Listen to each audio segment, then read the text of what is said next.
Number 145, The Speaker, by Sue Krisman.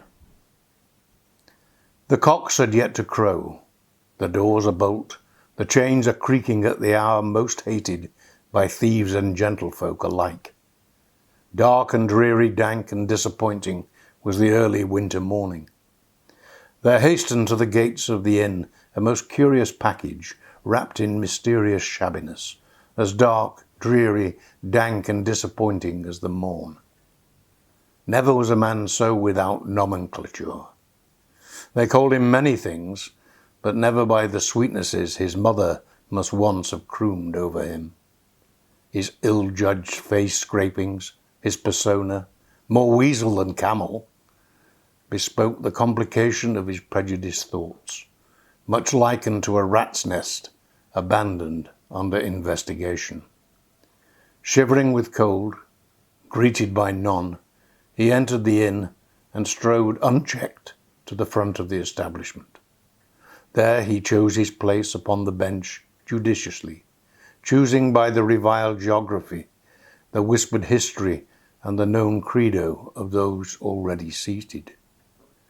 Warmed by the bushfires of the attention he had aroused, he threw off his malodorous cloak and opened a sheaf of yellowing papers, much the colour of his teeth.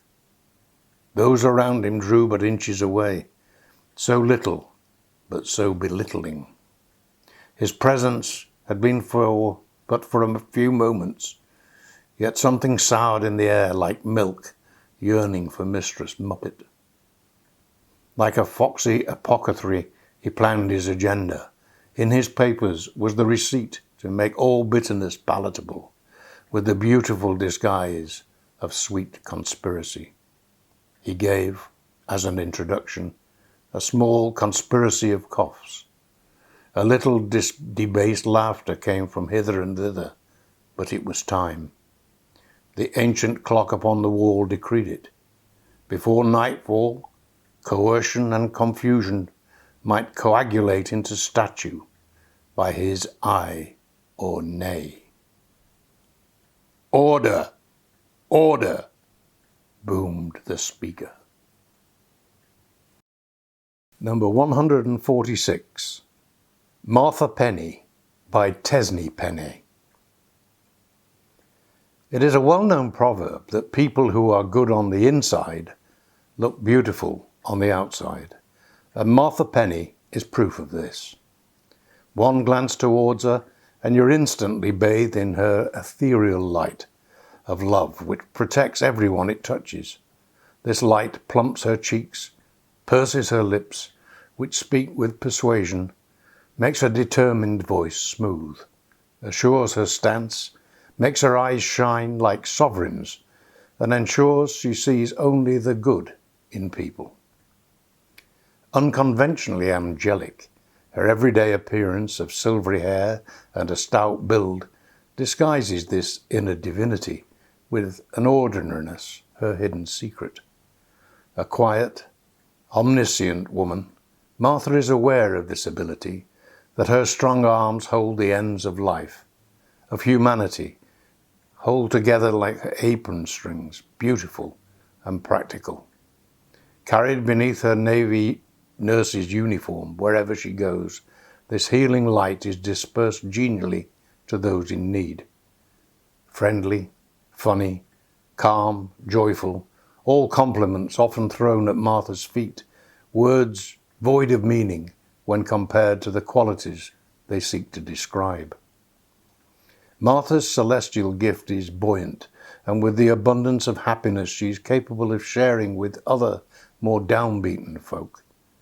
They all appreciate her decision to share this gift through a simple smile as she rolls up her sleeves. Be careful, it's addictive. Gloves pinging to a tight fit on her generous hands. Embarrassment is eased into memory by relentless chirpy chatter, idle gossip, distracting time so it whirs by until her task is complete. For now. She must not relax, though. Leaving her kicking clogs in their box, the dance floor must go without her this weekend, as she works again tirelessly caring for others more than herself. "You are good," her clients praise, her response simple and memorable, accompanied by a smile. Don't tell anyone. Number 147, Barzilla Gabbage by Anne Lawson. Barzilla Gabbage, named after an obscure pastor on his mother's side, was a pale and pasty-faced child who grew into a pale and pasty-faced teenager with lank, dark hair and problem acne. His eyes were grey and dull, his nose long and pinched, long pale fingers culminated in short bitten nails, and the hunched, rounded shoulders topping his long bony frame gave him the etiolated appearance of a stunted sapling. The combined odours of stale sweat, chorizo pizza, and strong black sugar-laden coffee permeated his shapeless, grey hooded and sweatpants. A permanent look of intense concentration had forged deep furrows between dark, unruly brows, and his mouth was curled in a perpetual sneer. For Barzilla was a creature of the twilight world of gaming, his pale, pasty features reflecting, like a waning moon, the hours sacrificed in semi-darkness before a 48-inch plasma HD screen, battling dwarves, orcs and dragons, brandishing fantastical weapons, collecting trinkets and talismans and telekinetic tokens, all in order to kill and conquer. From the moment he uttered his first baby whimpers, Barzilla had played games, manipulating doting parents through contrived infant cries and securing their sweet, naive natures and his own way completely. He shunned family, friends and school with impunity, freeing himself to exercise world domination 24/7 in a fantasy universe in his room upstairs. At 16, the only emotion that could bring a feverish flush to his pasty face was the ecstasy of victory and subsequent elevation to the next level. But his half-life was upturned when his parents' boat capsized, sending both to a watery grave, ironically playing out level 3 of Bioshock, and a bruised and beaten Barzilla was forced to emerge into the real world with all its scents and smells and noise and, God forbid, sunlight and fresh air. Number 148, Belinda Goshawk by Helena Young.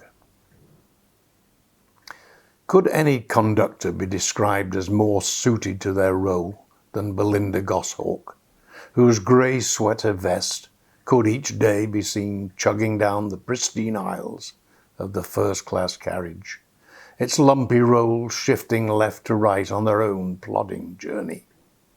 Stout, thick-skinned and hard-boned, Miss Goshawk was a poor woman who had learnt to provide her own riches in life. At home, she nestled on the sofa as dutiful, well-behaved Belinda. But on the train, she was Ma'am, and she toured the length of her kingdom most enthusiastically, particularly when engaging herself in the matters of her subjects' more amusing personal problems.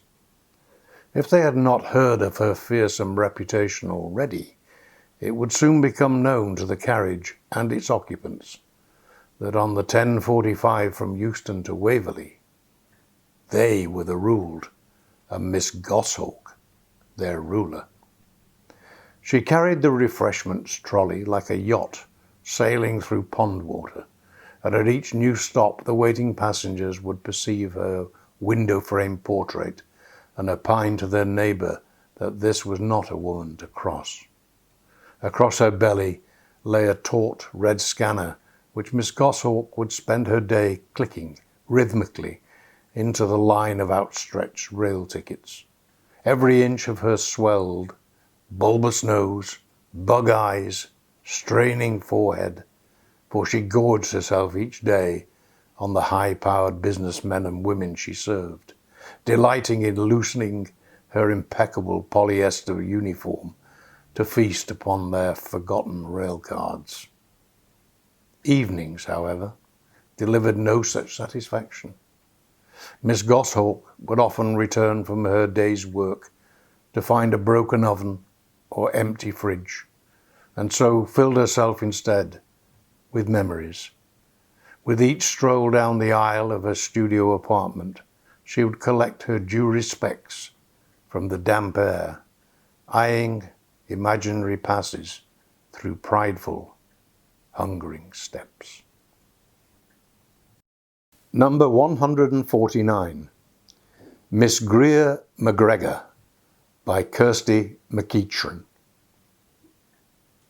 Miss Greer McGregor was a tall, lanky, loud, unusual young woman, with spiralling, once royal, now Arctic blue hair, twisted and stacked on top of her head like a large frizzing pom-pom to hide the growing, dull, corn husk roots that months without a hairdresser has revealed. Her ears were a sympathy of jingle-jangles, hoops, and studs of every shape and size hanging from them, some even matching the gold ring that glinted on her right nostril, which highlighted the splattering of freckles across the tip and bridge of her pin-straight nose.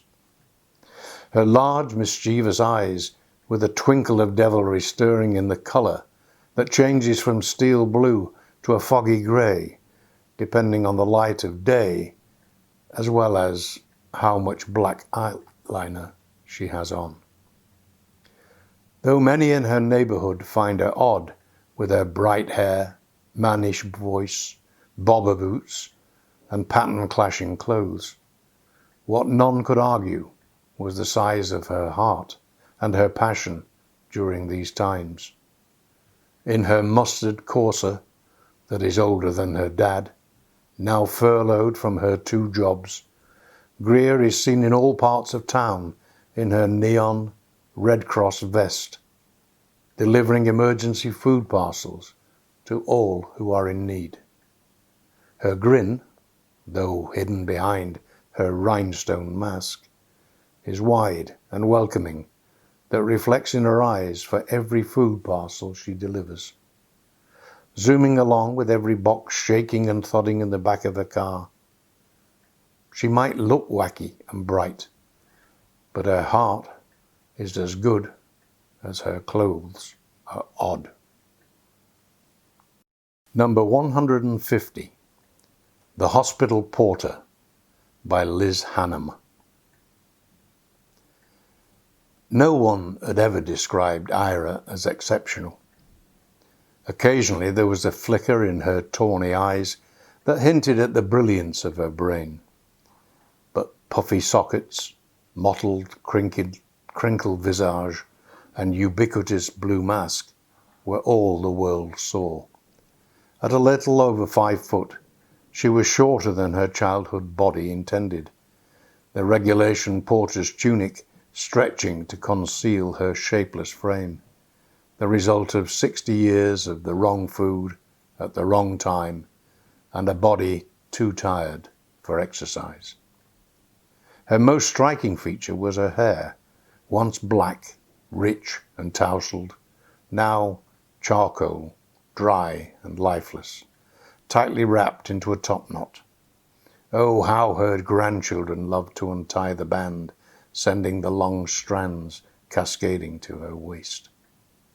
Every sinew ached, in part from 8 days of 12-hour shifts, but more from a life overlooked, belittled, and patronized. She was illiterate, her teachers failing either in time or skill to see through dyslexia's devastating veil. She was the caring one, always the child who'd notice when a classmate was down, isolated, or unwell. A cheerful, friendly girl, her school report had said, the headmaster reassuring Although most would be unemployed, she'd always find work.